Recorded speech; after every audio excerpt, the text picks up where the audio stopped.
Hey guys, this is Richard. So today I'm going to be telling you about my culture, the Vietnamese culture, and what are the major aspects that influence my culture in respect to other people's culture around the world.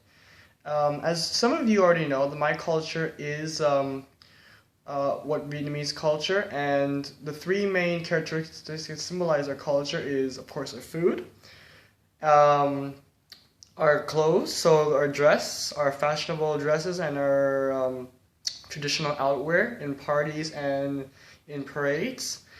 And last, our religion, which plays a huge factor in how we approach other people and how our traditions and beliefs have stemmed down from generation to generation. So first I'm going to talk about food. So as many of you know, the most popular, most common type of food in Vietnam is the pho. The pho is a chicken noodle soup and is often served with meat and vegetable and other condiments. The pho is originated from way back in BC, where the Vietnamese people have started to play with what is called fire. And Vietnamese people have a long tradition of cooking and frying up foods.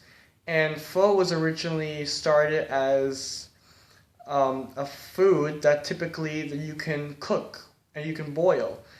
Not necessarily with fire, but the name pho actually comes from the word fire because soup, where the pho is originally majorly made, is used to be served on fire.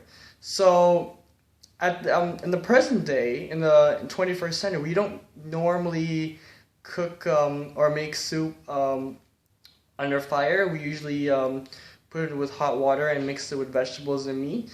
But just to give you a simulation of where pho was actually originated, where the term was coined back in the day.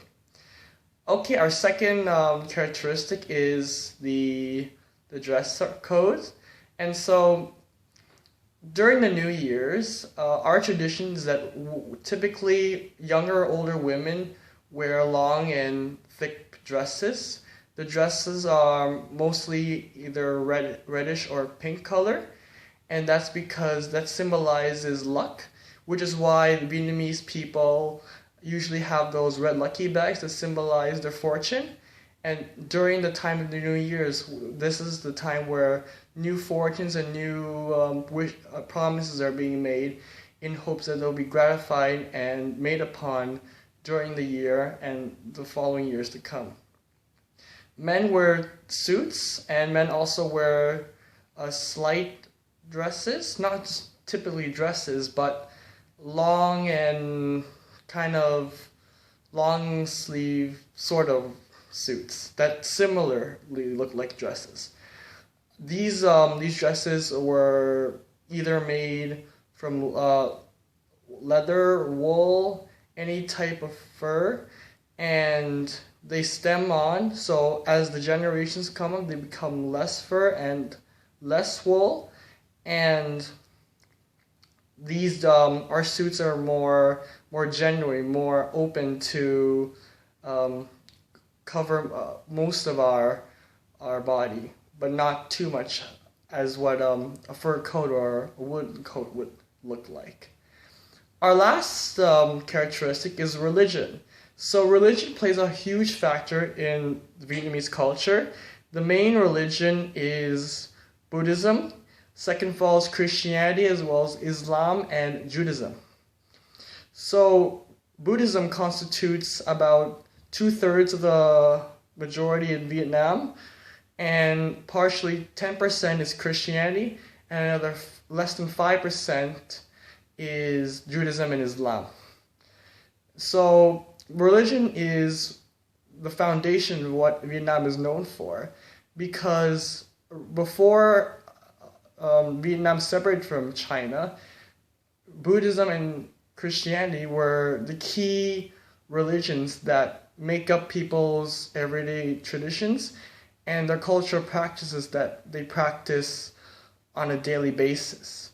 And up to this point, they still are practiced, but not too much to an extent because now they've learned to accept other types of religions. And so there's a mixed variety of cultural practices that are practiced today in Vietnam, as well as any parts of the world that symbolizes their intake of Vietnamese culture. So there you have it. So those are the three types of characteristics that symbolizes my culture, the Vietnamese culture, and I hope you'll take the time to be familiar with my culture and know a little bit more about it. All right, thanks.